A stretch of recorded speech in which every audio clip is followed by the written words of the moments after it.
Students, ninth की science का जो एटम एंड मॉलिक्यूल्स हमारा थर्ड लेसन चल रहा था उसका आज हम पार्ट 5 डिस्कस कर रहे हैं। इसमें क्या होता है, हम पढ़ेंगे आज what is ions. What is ions. Ions क्या होते हैं? जब कोई एलिमेंट या मॉलिक्यूल, जैसे हम एग्जांपल ले लेते हैं सोडियम एंड यहाँ ले लेते हैं क्लोरीन, कोई एलिमेंट इलेक्ट्रॉन डोनेट करता है, जैसे इसने एक इलेक्ट्रॉन डोनेट किया तो इस पर क्या चार्ज आ जाता है? पॉजिटिव।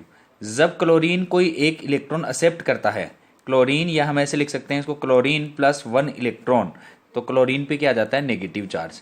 जब कोई एलिमेंट या मॉलिक्यूल इलेक्ट्रॉन डोनेट करता है या इलेक्ट्रॉन एक्सेप्ट करता है, जब कोई मॉलिक्यूल इलेक्ट्रॉन डोनेट करता है या इलेक्ट्रॉन एक्सेप्ट करता है तो उस पर कुछ चार्ज आ जाता है। उस चार्ज को वाले मॉलिक्यूल्स को हम या एटम्स को क्या कहते हैं? आयंस।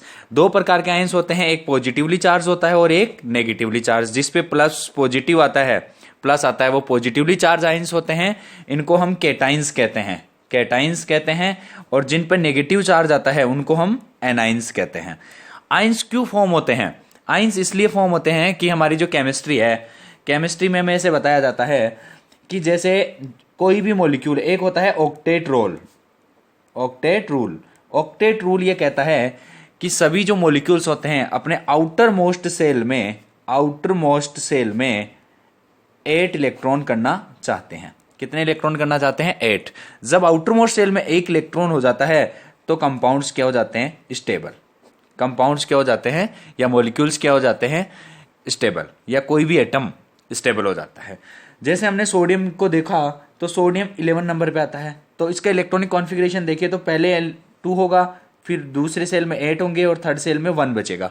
जैसे हम इलेक्ट्रॉन भरते हैं ऐसे, तो पहले सेल में कितने भरते हैं? मैक्सिमम 2। सेकेंड में कितने भर सकते हैं? 8, 1, 2, 3, 4, 5, 6, 7 और 8। 2 और 8 कितने हो गए? 10। तो थर्ड सेल बनाना पड़ेगा हमें, और उसमें कितने इलेक्ट्रॉन है? 1। तो 2, 8 और 1। तो यह क्या स्टेबल है? यहाँ नहीं। अगर ये 1 इलेक्ट्रॉन डोनेट कर देता है, 1 इलेक्ट्रॉन डोनेट कर देता है, तो क्या हो जाएगा? ये स्टेबल हो जाएगा। आउटर मोस्ट सेल में कितने इलेक्ट्रॉन रह जाएंगे? 8। आउटर मोस्ट सेल में कितने इलेक्ट्रॉन हो जाएंगे? 8। तो क्या करता है? सोडियम इलेक्ट्रॉन डोनेट करता है। 1 इलेक्ट्रॉन इसने डोनेट किया तो इसके पास इलेक्ट्रॉन कितने बचे? 2 और 8। और 1 इलेक्ट्रॉन डोनेट किया, एक नेगेटिव चार्ज इससे निकला है, तो एक एक्स्ट्रा पॉजिटिव चार्ज इस पे आ जाता है। वो इस वजह से आ जाता है क्योंकि जैसे सोडियम है तो 11 नंबर पे आता है, तो इसका मतलब इसमें प्रोटॉन कितने हैं? 11। मतलब 11 पॉजिटिव चार्ज है और नेगेटिव चार्ज कितने थे? 11 इलेक्ट्रॉन थे। इलेक्ट्रॉन कितने थे? 11। तो 11 ही नेगेटिव चार्ज था। अगर एक नेगेटिव चार्ज हमने हटा दिया तो नेगेटिव चार्ज कितने बचे? 10। तो 10 नेगेटिव से अगर हम 10 नेगेटिव चार्ज काटेंगे तो फिर भी कितने बच जाएगा? एक पॉजिटिव चार्ज हमारे पास बच जाएगा, उसे हम इसके ऊपर लगा देते हैं। तो ऐसे ही होता है। ऑक्टेट रूल से क्या होता है? आउटर मोस्ट सेल में 8 इलेक्ट्रॉन चाहते हैं एलिमेंट्स। अगर इलेक्ट्रॉन ज्यादा होते हैं तो डोनेट करते हैं, ऐसे एक्स्ट्रा इलेक्ट्रॉन होते हैं तो डोनेट करते हैं। जैसे क्लोरीन देखें तो क्लोरीन के पास क्या होते हैं? 17 नंबर पे आता है क्लोरीन। कितने नंबर पे आता है? 17 नंबर पे। 17 पे आता है तो 2, 8 और 7, ये इलेक्ट्रॉनिक कॉन्फ़िगरेशन होता है। अगर इसको आउटर मोस्ट सेल में ऐड करने हैं तो 7 है, एक इलेक्ट्रॉन क्या करता है? एक्सेप्ट। तो क्लोरीन क्या कर लेता है? एक इलेक्ट्रॉन एक्सेप्ट कर लेता है। जो सोडियम ने यहाँ डोनेट किया था वो एक इलेक्ट्रॉन एक्सेप्ट कर लेता है, तो 2, 8 और 8 इलेक्ट्रॉनिक कॉन्फ़िगरेशन हो जाता है। एक इलेक्ट्रॉन एक्सेप्ट करता है, इलेक्ट्रॉन में नेगेटिव होता है, तो यहाँ क्या आ जाता है? नेगेटिव चार्ज आ जाता है। तो मैं आपको डेफिनेशंस वगैरह बताता हूँ इसकी। देखो हमारे पास ऐसे लिखा है, एन एटम और molecule that has gain, gain यानी एक्सेप्ट या लेना, एक्सेप्ट या गेन, और लॉस्ट इलेक्ट्रॉन्स, और लॉस्ट यानी डोनेट करना, डोनेट यानी दान करना, किसी को इलेक्ट्रॉन देना।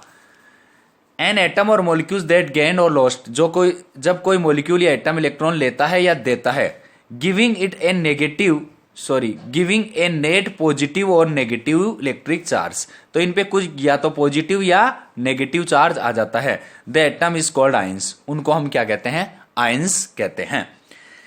इफ द एटम डोनेट या दान करना या इलेक्ट्रॉन देता है, it becomes positively charge, it is called cation. जैसे हमने देखा सोडियम, एग्जाम्पल देखें हम तो क्या होगा? सोडियम कितने इलेक्ट्रॉन होते हैं? 11। तो 2, 8 और कितना हुआ आउटर मोस्ट सेल में? 1 इलेक्ट्रॉन। अगर सोडियम 1 इलेक्ट्रॉन डोनेट करता है तो 1 इलेक्ट्रॉन को हमने साइड में लिख दिया, सोडियम पर क्या चार्ज आ जाता है? पॉजिटिव। आउटर मोस्ट सेल में कितने बचते हैं? 2 और 8। If the atom donate electron it becomes positively charge, क्या बना, positively charge, it is also called cation. तो इसको क्या कहते हैं, जो पॉजिटिवली चार्ज होता है उसको क्या कहते हैं, कैटाइंस, है ना। और if the atom gain electrons, मतलब इलेक्ट्रॉन लेता है, मतलब इलेक्ट्रॉन एक्सेप्ट करता है, then it becomes negatively charge, तो उस पर क्या जाता है, negative charge, it is also known as anion. इसका अगर हम एग्जाम्पल देखें तो क्लोरीन के एग्जाम्पल ले सकते हैं, 2, 8 और 7। 17 नंबर पे आता है क्लोरीन, आउटरमोस्ट सेल में कितने होते हैं, 7। अगर इसको हम एक इलेक्ट्रॉन देते हैं तो क्लोरीन के आउटरमोस्ट सेल में कितने हो जाएंगे, 2, 8 और 8, कितने हो जाएंगे, 2, 8 और 8 इलेक्ट्रॉन्स। तो 8 हो जाएंगे तो क्लोरीन स्टेबल हो जाएगा, तो इसने एक इलेक्ट्रॉन एक्सेप्ट किया तो क्या आ जाएगा, नेगेटिव। तो if the atom gain electrons then it becomes negatively charge, negative आया, it is also known as anion. इसको क्या कहते हैं हम, एनाइन। अब हमारे पास यहाँ नेगेटिवली चार्ज स्पीसीज है और यहाँ पे क्या है, पॉजिटिवली चार्ज स्पीसीज है, Na+ और Cl-, इन दोनों की रिएक्शन करा के हम क्या बना सकते हैं, NaCl, Na+ और Cl-, पॉजिटिव नेगेटिव कट जाएगा और क्या बन जाएगा, NaCl। ये होता है हमारा सोल्ट, ये नमक का फॉर्मूला है।